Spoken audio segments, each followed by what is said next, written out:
அடிச்சா மட்டும்தான் செய்வண்ணா.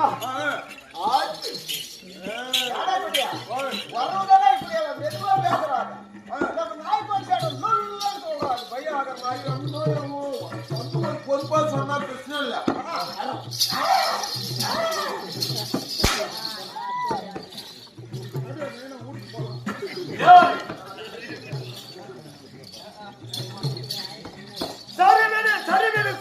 சரி விடு சரி விடு இல்ல ஏய் ஏய் மூடுவை சரியா விடு சரியா விடு.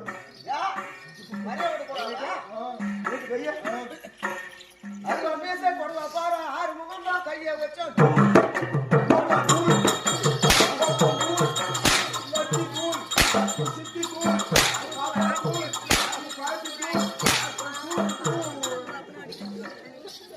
அதுக்கு தான் அந்த வேஷம் கட்டுறது.